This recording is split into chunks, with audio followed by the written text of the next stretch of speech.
최근 정부와 여당의 최대 국정과제라고 한다면 부동산 정책을 들 수 있는데요.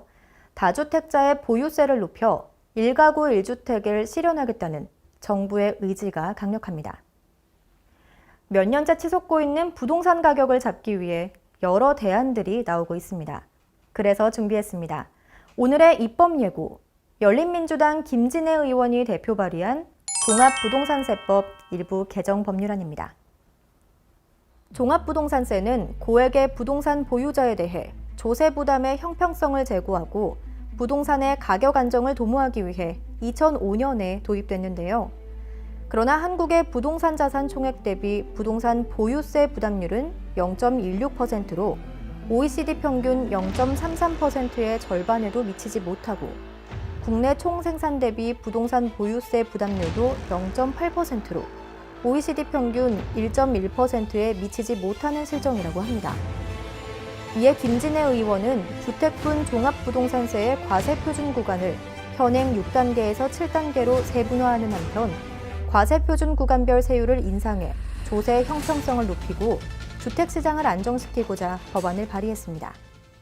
현행법은 1세대 1주택자에 대한 보유기간에 따른 세액공제를 실거주 여부와 관계없이 공제해주고 있어 실제 거주하는 주택은 임차하고 자산 가치가 오를 것으로 기대되는 지역의 주택을 소유하는 가구가 실거주자와 같은 세제 혜택을 보는 등 실거주자를 위한 1세대 1주택자 지원 취지에 맞지 않다고 하는데요. 치솟는 부동산 값을 안정시키는 데에 이번 법안이 일조할 수 있을지 전문가와 함께 살펴보겠습니다. 법을 가장 가까이에서 바라보는 변호사에게 묻는다. 곽준호 변호사에게 듣는 종합부동산세법 일부 개정 법률안입니다.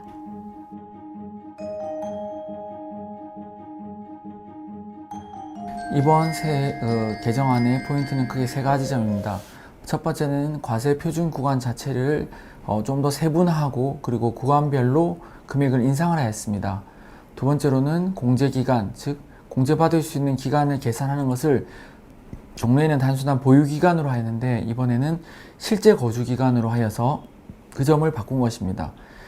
그리고 마지막으로는 노령자에 대한 지급 유예, 그러니까 부동산 세금에 대해서 지급을 유예할 수 있는 제도를 도입하였습니다. 이 세 가지가 이번 개정안의 큰 골자입니다.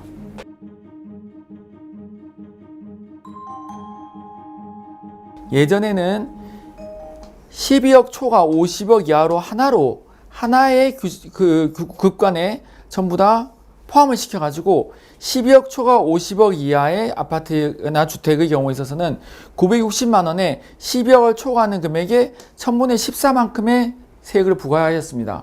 근데 지금 이걸 나누어서 첫 번째로는 12억 초과 20억 이하의 주택, 그리고 20억 초과 50억 이하의 주택을 두 개로 나누고 있습니다.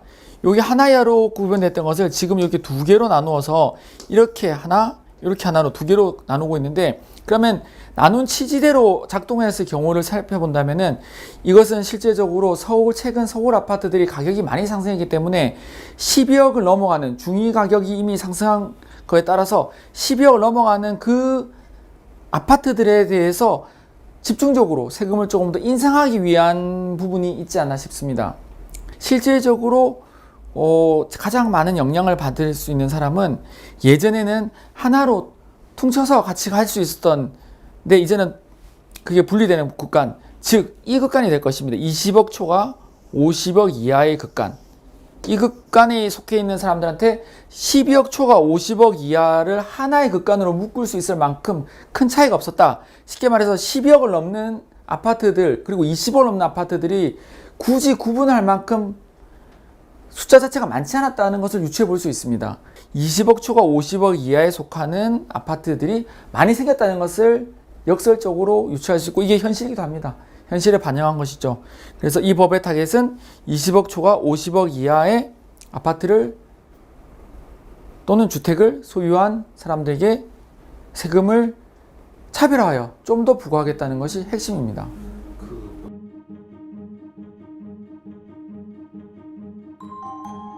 뭐 예를 들어서 뭐 지방에 3-4채 주택을 가지고 있다가 난 그거 다 처분하고 서울에 한 채만 쭉 가지고 가면서 거기에 따른 시세 차익과 뭐 다양한 뭐 재산 가치 상승 효과를 노리겠다, 이런 사람들이 있을 수 있잖아요. 자기 집은 지방인데 서울에 있는 강남 아파트를 이름 사서 그런 사람들을 타겟으로 하겠다는 거예요.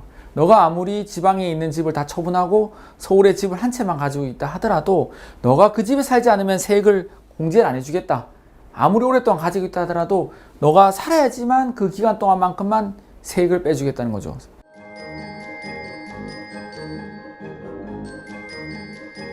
그럴 가능성도 있기 때문에 이것과 같이 부과되는 것이 임대차 3법이죠. 전세 상위 제한, 뭐 각종 그 임대인에 대한 보호가 같이 맞물려서 들어가게 되는 겁니다. 이것이 도입되기 직전에 급격한 전세라든지 월세 상승이 예상되지 않냐 했는데, 최근에 전세값이 조금 올랐다는, 뭐 일부 지역에서는 올랐다는 이런 뉴스도 있고, 전세 매물 자체도 많이 좀 없어졌다는 이야기도 있습니다. 그래서 그런 것들이 맞물려서 돌아가기 때문에 하나의 세금만 올리면은 이제 부동산이 다 해결된다고 볼 수는 없고, 좀 전반적으로 균형을 잡히는 시각에서 보는 것이 필요하지 않나 싶습니다. 근데 지금 부동산 가격을 안정화시킨다는 점에 대해서 그 누구도 뭐 반박을 하겠습니까만은, 지금 정부는 조금 뭐랄까 조급함이 느껴집니다. 그래서 조금 이렇게 안정적으로 이거 조금 요만큼의 변동을 주고, 그래서 시장에서 어떻게 받아들이는지를 봐서 그것이 작동하는지를 봐야 되는데, 그것이 어떤 효과를 보기 전에 조금 여론이 악화되거나 또는 부동산이 오르나면 그 다음에 바로 효과를 즉시 계속 투여하고 있는데요. 급격한 이러한 정책 변동 또는 세율 인상을 시장에서 어떻게 받아들일지는 좀 지켜봐야 되겠습니다. 근데 지금까지 전문가의 시각에서 만나본 종합부동산세법 일부 개정 법률안이었습니다. 김진애 의원이 발의한 종합부동산세법 일부 개정 법률안 이외에도 여러 종부세 개정안이 나오고 있는데요. 종부세 납부 대상 주택의 공시가격 합산 금액을 9억 원으로 상향하고 세율과 세부담 상한을 하향 조정함으로써 고령자와 장기 보유자에 대한 공제율을 높이는 미래통합당 윤희숙 의원의 개정안, 또 1세대 1주택자의 공제 금액을 12억 원으로 상향하고 공정시장가액 비율을 100분의 80으로 규정해 주택 실수요자의 세부담을 완화하는 미래통합당 추경호 의원의 개정안 등이 있습니다. 여권과 야권의 법안 방향이 다소 엇갈리고 있어서 난항이 예상되는데요. 철저한 검증을 통해 부동산 투기가 사라지길 바랍니다.